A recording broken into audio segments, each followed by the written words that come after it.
We are on the loading screen of our first game of the round of 32 in the ESL Go4 Cup number 24. I am Hoss. I'm joined by Tetcher.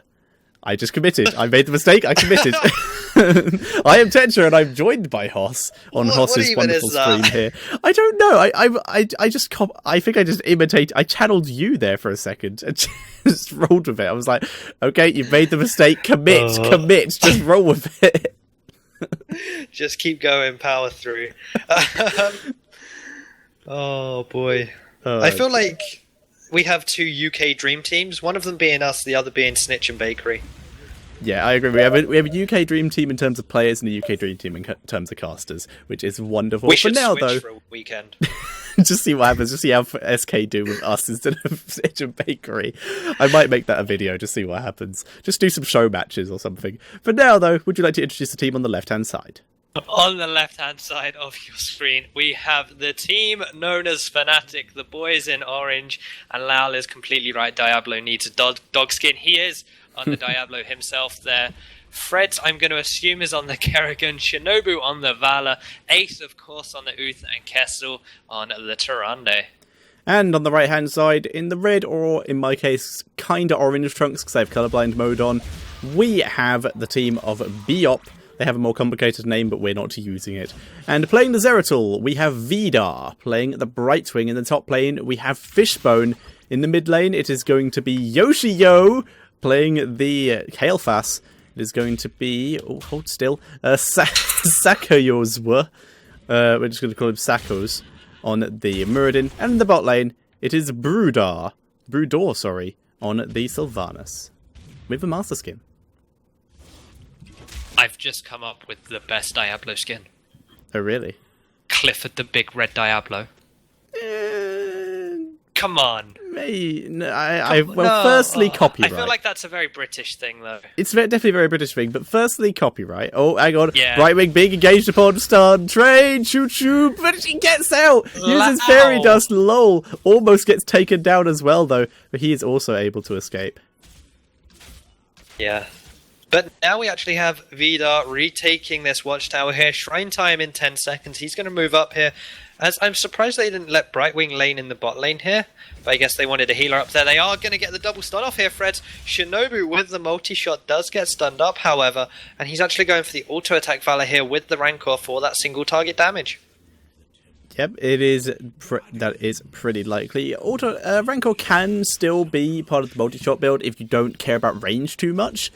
But seeing as the multi-shot build isn't actually that important to have range or arsenal, in fact. The only thing important for the multi-shot build nowadays is frost shots. So it's not really the multi-shot build anymore at all. No, Fnatic just taking control of mid-temple, and we can see Biop have control of the top temple. Muradin will be taking that, as Zeratul is going to be roaming down to mid to go after Lol, who is on his own. Very nice reveal there with the Flame Storm. Pretty unintentional, but worked out in his favour. And it is now joined by Shinobu to help deal with this. Yeah, however, Sylvanas is going to go down to Fred's Kerrigan. But Fnatic, they lost a little bit of XP by Ace roaming down towards that mid lane. But what they lost, they gained in A, the kill, and B, the fact that they got all the mid shrine, except for one shot, I believe, because this tower is still standing. Which should get taken down in one hit, but they're roaming back down towards this bot lane. Kael'thas, you do not want to be pushed up this far against the Kerrigan. And boop. He goes down. Freds does get living bombed, but is able to tank it up pretty nicely. And Brudor has moved down to this bot lane just to soak up the XP for his team. He's in range for most of it, so he shouldn't miss out on too much. But Fnatic already with basically a full level lead in their favour, and are just taking full control of this map and this game. In the meantime, Biop just taking some mercenaries. Yep, grabbing those easy camps there.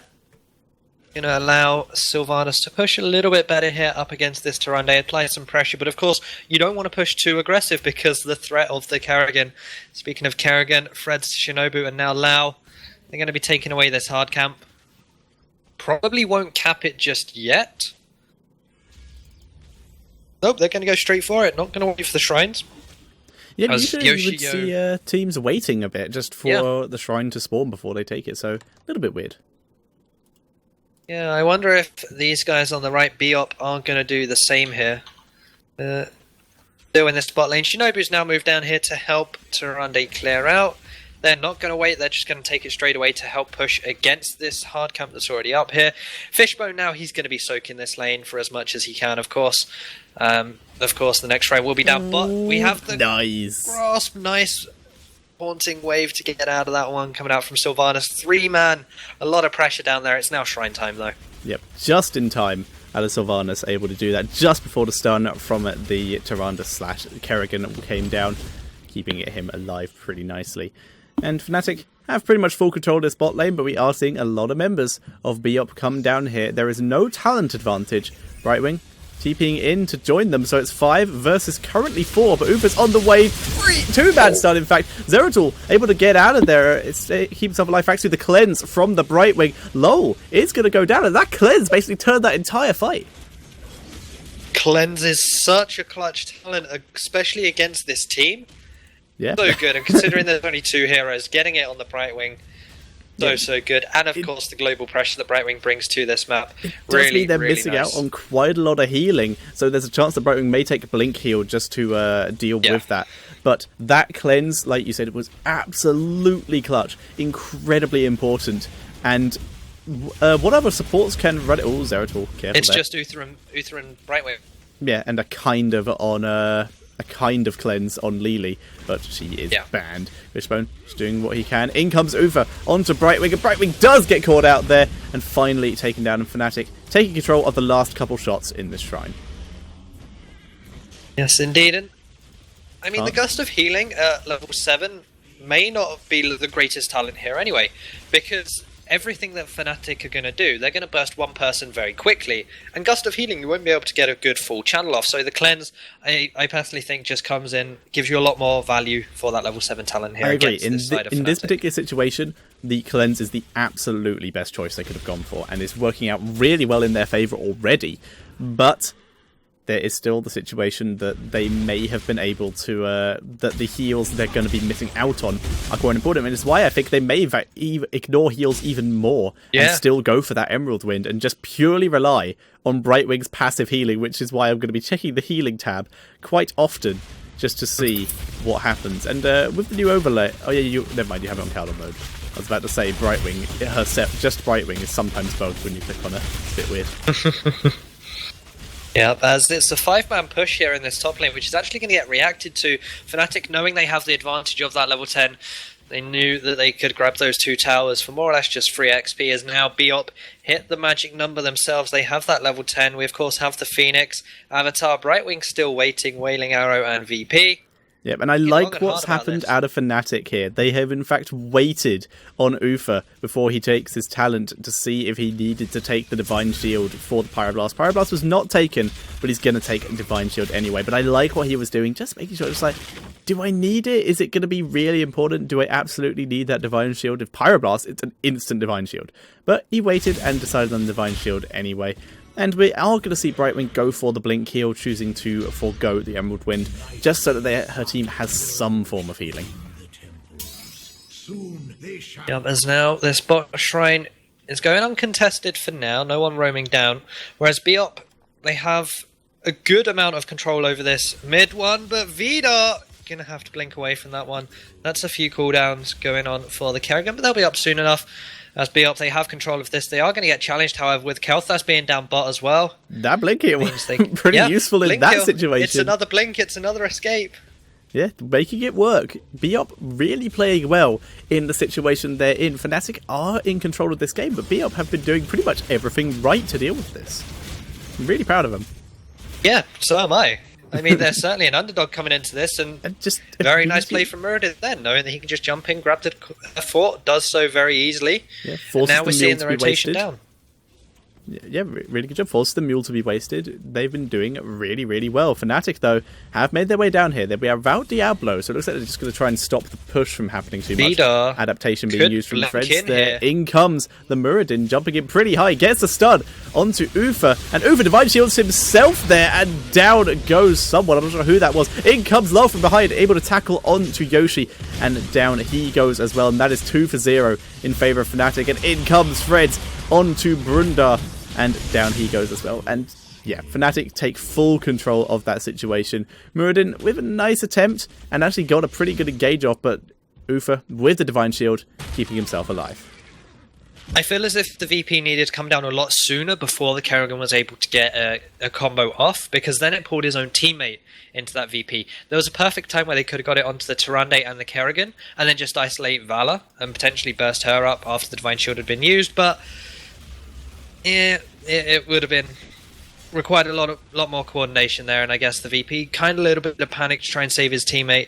As I said, Kerrigan pulled the Brightwing, I believe it was, into the VP, who just got completely bursted after it came off. Lau, though, again, getting some aggro onto him, gets polymorphed, and this is going to be a nice trade kill here, picking that one up afterwards. He does have his trait available, so that's just purely XP more than anything else, but it did give the side level 13.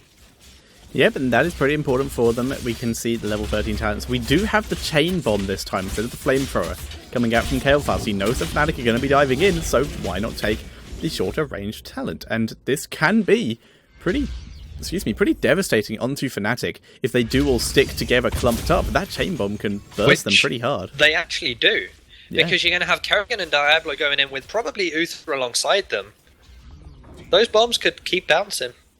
Yep, could be pretty bad. However, Kael'thas currently only has one stack of his gathering power, so it's not going to be insta-kid kind of stuff. And Fnatic stealing this Bruiser Cap, and we can see Biop wants to do it. Yeah, VP has already gone down. Zeratul gets tackled into it, but he is immune to it. In comes the Apocalypse. Zeratul blinks to the other side of it. He is standing in a circle with Brightwing here. They're desperately trying to hold this, but Zeratul is having to retreat. Bruiser Cap goes over to Fnatic. Brightwing getting caught out here was not near enough to Muradin to teleport over, and the guys on the other side of the wall were not any luckier either in taking down any of the members of Fnatic. Again, there was a pretty close fight. If they'd got rid of they spent a little bit too much time focusing on Diablo. Kael'thas now falls as well. Brudar could be in a little bit of danger here. If one stun lands on him, he will probably fall. Fnatic, they are going to grab this tower. Again, though, they've hit this level 16 mark. They have this advantage. 2 blood for bloods coming out. Of course, the Benediction coming in for that Uther. Shooting star. And Diablo is going to take... He's taking his time. He's pulling a Blood Dragon. There we go. Going with the Rampage. Yeah, going for that full Firestorm build, and Kerrigan is able to get out. Damage. Yeah, Blood for Blood is just to make sure he had enough health and some movement speed to escape there. Has now grabbed a fountain and is making his way back in to join in with this fight. They are chasing. Muradin does get stunned. There's no follow-up there. A bit early on all the abilities from Kerrigan and Tyrande. And now, Fnatic having to retreat a bit as they use pretty much all of their actual stun abilities.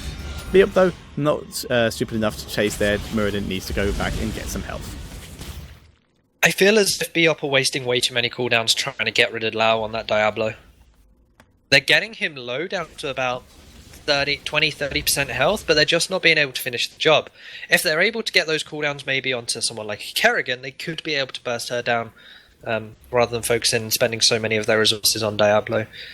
Much like they might do again here, but instead they're going to go onto Kerrigan. Wailing Arrow actually lands this time. Maelstrom being popped, the Divine Shield on Kerrigan as well. They are trying to get down here. APOC coming in. That is Muradin down. It is a 3-man VP. And gone. Yep, and it's now the 2 blinkers just possibly playing Blink Leapfrog here. There we go, just going to leapfrog their way back to the base. But Fnatic still taking full control here. Diablo diving in, Kerrigan also diving deep, but unable to catch anyone, so they're just going to push this in. Temple is still available, but they don't need to get it yet. There's no one down. There's no one really who can capably stop them from pushing here, so why not just take the advantages that you have and push with it, and then go fight for a temple when you're already a level and a talent ahead. And that's exactly what they're doing. They've pushed hard, people are starting to come up, so they don't want to take too much of a risk, so instead they're going to make their way up and start taking that temple, just because they can. Yep, this has been up for quite a while now. They pushed the advantage they could. Now they're going to play it safe, as you said, and Biop, they really can't do anything about this. 3 levels behind, a talent behind. This is going straight for the tower and the keep in top lane. Boss is up in 40 seconds. They can't even grab that. They're just going to have to settle for the easy camp. Other than that, the map is painted completely blue. Yep, there's not much they can do about this. You can see most of them being back here, just in case Fnatic continue to push with that top lane. but instead just letting the Temple deal with that. Will those last few shots... Yeah, those shots will definitely be enough to take down the top keep. So Fnatic not even needing to push with this. They're in fact grouping up and making their way to that boss, which is up in 18 seconds. Yep, and Fnatic, again, they have this 2-level lead right now. They're obviously going to win the race to level 20. Unless Freds gets caught out, that could have thrown it back in Biop's favour, getting that pick there. But the 16 talents now, of course, have come in for Biop. They have this Critter Rise now, which could be the difference between them killing Diablo and him escaping. So we could see them actually get rid of that beefy tank at the front line. We've also got the Ignite coming in on Kelthus. Flame Strike applies Living Bombs, which again, with the Chain Bomb... could provide a lot of damage coming in there. But apart from that, it's pretty standard. The vulnerability on the Sylvanas, Rending Cleave, and of course the Stone Form coming in. And Kelthus and Zeratul, they're not who you want to be in a brush. Because if Fnatic check with the CC, they will fall very, very quickly. Very much so. And what's Zeratul's talent on level 4? I can't remember, because he's taken Sustained Anomaly, and I'm pretty sure that's not right. Gathering Power. Gathering Power, yeah. So just going... Actually, that makes quite a bit of sense. I'm actually agreeing with that. You don't go Gathering Power versus this kind of comp. Unfortunately, no. Kael'thas did, and he currently has 0 stacks. So, yeah, props on Zeratul. I was about to say this is weird, but nope, that makes perfect sense. Good job, Zeratul. And now there's a lot of pressure here. 2 Bruiser camps in the top lane that Biop have to deal with, and this just gives Fnatic the chance to go and take this boss. They're going to be level 20 soon enough. Means they'll grab this boss with more enough time. They'll hit level 20 and can probably push for the win with it as well, I'd assume. Yeah, this boss will in fact give them level 20, I'm pretty sure, so they can push for the win with it, like you said. And Muradin coming in. Looks like he may try to go for the interrupt, but no, doesn't jump in, just lands his stun, and now backs out. There is level 20 for Fnatic, and lol, he's like, you came here, you know what you were looking for, we're going to give it to you. There's the cleanse onto Sylvanas though, she's able to stay alive, but no synergy there. No, the Wailing Arrow only hits one person. Down goes Fishbone, that's their only heal. They're going to be taken down. Down goes the Kael'thas as well. Muradin, he tanked a lot of that. Down goes Kerrigan though, she was in fact taken out by a Living Bomb that was spread to her by one of her teammates. But Fnatic just going to push this in. And this should be GG here. Zeratul, the only one left alive, doesn't have his Void Prism to protect the core. That's up in 70 seconds, so nothing he can do here. And Fnatic are 4 members alive and have a boss. So, yeah, this should be GG. Yeah, it certainly should. The boss is just going to go straight for the core. Fnatic want more XP here. They're going to grab the keep. Play this one super safe. Death timers are about 10 seconds here. Are they just going to back out? They want these temples to finish this job good and properly. They're going to play it super safe. These temples will give them the game no matter what. Yep, and the majority of Biop are reviving. So, like you said, Fnatic just not even choosing to fight the fight that they could probably win as is, or instead just going to stand on the temples and let them do the job instead. And there's very little the Biop could do about this. They can't split up. They're not even going to be there in time. So this is just a guaranteed win for Fnatic. So, like you said, the safe choice is going to win them the game. And Fnatic will move on to the round of 16 in the Go4Heroes Cup number 24. They certainly will. And do we know who they are going to face yet? Let me find out. It will either be Anti-Beat or Galaxy. I have refreshed. Yeah, it doesn't look like we have a result for that yet. So I guess we'll match up. No,